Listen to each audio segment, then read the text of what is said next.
Hello and welcome to Alive with Amanda. Today we're going to be talking about I put four, my finger didn't catch three, steps you could take if you're looking to sell your group practice at any time, okay? And so every time I talk about selling group practices, I always get nervous because I'm like, oh, some of my clinicians are going to watch this and be like, well, she did that at our practice. Is she selling? And we are not selling caring therapists. That is not, my intention at this time to sell caring therapists. What we have done is acquired other practices. And I've talked to a lot of people about selling their practices. So I have gotten a lot of knowledge in this realm. And so I figured I would share what I have learned. So the three things that I would recommend is, first, I want you to think about who would be the buyer for your practice, right? Would you sell to one of the clinicians in your practice? Would you sell to a local group practice owner or a solo practice owner that maybe wants to leap into group practice? Would you sell to a regional or a national brand? Would you sell to a private equity company? Because the answer to that is really going to drive the next couple of things that you do. I already have my two things I'm going to tell you, but it's really going to identify what you need to do today in your business. So I want you to think about your buyer, and then I want you to align your practice with that buyer. Now, that doesn't mean you need to change your whole entire practice. If you're like, I'm going to sell to a regional practice and they're all salaried, but our employees are commission-based or something like that. You don't need to change it right away. But I want you to think about what would be the smoothest transition to the buyer that you're thinking about. If you don't know the buyer, that's okay. You can look at what our industry standards. And so sort of like the gold standard right now for practices is to have W-2 employees at a group practice, right? Whether there's a lot of debate whether that should be salary, hourly, or commission. Those are the three most common type of employment arrangements or pay structures. We actually do commission-based. We could adjust for hourly. We can adjust for salary. There's ways to do all of that. For whatever reason, it sounds good to do commission because people then can sort of work as much or as little. If they do a salary and they're sort of tied to that salary. And if they do hourly, sometimes they don't feel like, if they do, for instance, a variety of services, it can be hard for us to pay hourly because people do therapy, they do testing, they do med management. There's a lot kind of going on there.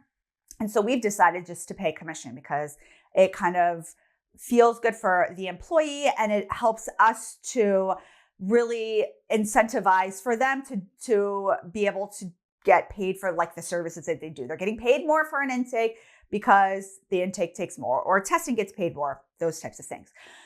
So think about what that business plan and that pay structure looks like. Do they have employees? Do they have contractors? If you're trying to sell to an employee-based practice, you might want to work on transitioning your contractors over to employees. There's a lot of really good reasons to do that. I'm a really big fan of that now. I started out with contractors. I understand why people have contractors, but if you're really looking to either do one of two things, really solidify your group practice or prepare for a sale, I highly recommend that you have W-2 employees. Okay.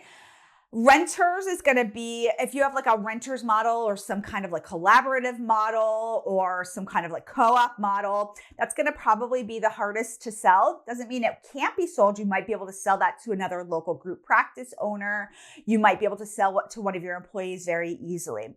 If you have a one location practice, that is easier to sell to another local group practice that's maybe looking to expand. If you have multiple locations or you have a lot of clinicians, you're going to be looking at more regional, state, national brands or private equity, if that's something that you're comfortable with. Not everybody's comfortable with selling to private equity or to insurance companies, but those are some options for you that I think that you need to at least consider what it looks like. Now, I know with some private equity companies, they want the owner to stay on at some capacity for periods of time or redistribute their role. So I think it's important to have all of the information to do research around what options there are so you can best prepare yourself for that. You can if you're not at the end of like your clinical journey or your administrative journey, selling to a company that wants you to stay on might make sense because then you have a home, but then you're not doing all this like other work that maybe you're doing, or maybe you want the payout from your practice. So there's a lot of reasons why it's really important to understand the buyer you're looking at, or just to understand buyers in general, like who are typical people that purchase private practices.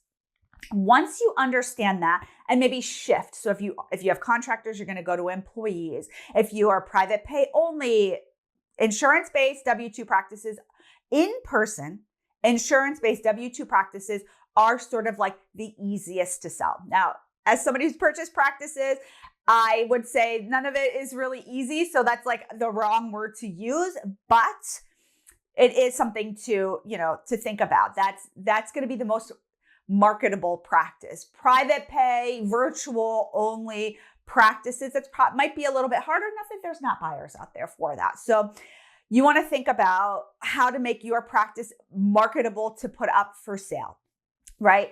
And then the next thing is that you want to make sure that you have enough clinicians at your practice, right? The amount of clinicians you have, it's going to be important. The clinicians are a part of the sale. They are a part of the commodity.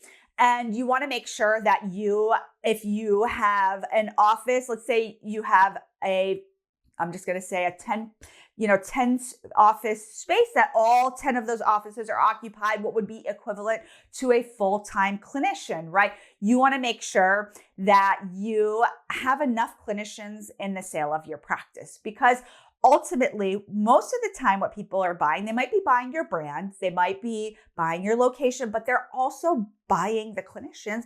And then the third recommendation I'm going to say is they're also buying the clients and the leads and the client list, okay? So this might be uncomfortable. Even as I'm talking this out, I'm like, oh, this is a little uncomfortable to talk about like selling of clinicians, but you do, when you sell a business, part of that sale is the employees, okay? The employees have free will to stay. Some people decide to stay, some people decide to leave. But part of a business sale is, no matter what business, no matter what industry, part of it is the employees, right? So that could be the admin staff. One thing that we've done in all of our acquisitions, no matter how big, how small, we've kept on all admin staff because we felt like that was really important to the sellers, and it was really important for culture. We didn't want to like just drop all the admin, and we could always use good admin over at Caring Therapists. So I'm going to tell you the last thing that you want to make sure to do, but first I want to thank our sponsor, TherapyNotes. So one good thing about TherapyNotes is the reporting functions for group practice owners. So if you're ever thinking about selling your practice, you can pull all the reports that you need right from there. Note counts, income reports. You can pull revenue by payer, revenue by location, revenue by clinician. There's a lot of reports, and I love that because when you do due diligence, when you sell and buy a practice, you need to review all of that data, and it is so easy to pull that data directly from TherapyNotes. When we have done transitions, when we've taken on client lists from other practices, the import-export process, TherapyNotes walks us through it. They help us. It has been seamless. So if you're looking for an electronic health record that is really growth-minded, you see my hand got serious, I want you to check out TherapyNotes. Again, if you're thinking of selling your practice, you want to look at what electronic health record the group practice has. Many, many, many large group practices and people who are buying practices use TherapyNotes. It's because it is so great for group practices, and then that will be an easier transition for you to sell your practice. So I highly recommend for you to check out TherapyNotes. So the last thing you want to make sure is that you have enough leads coming in, that you have the marketing up, that you have your clinicians are full, that you're getting calls. Your buyer is going to look at the number of calls you get, conversions, the number of intakes by month, by year. They're going to look for 3 years of data. And so you can't just like drive a bunch of referrals today and think that's going to be like enough. You have to show consistent history of referrals. So if you are small, you're just starting out and you're like, eventually I want to sell, make sure you have enough referrals. Without referrals, really, there's not much to sell for a practice, right? Because you can hire clinicians and you can get an office space, you can set up a website, you can get policies and procedures. But if a practice has a really good brand, they've got good Google reviews, they've got lots of calls, they have a client list of 3, 4, 5, 10,000 people, right? Like that right there can really set up a practice very nicely for growth in an area. So I hope that this was helpful to give you some food for thought around what it might look like to sell your group practice. I hope this was helpful. I'll see you soon, everybody. Bye.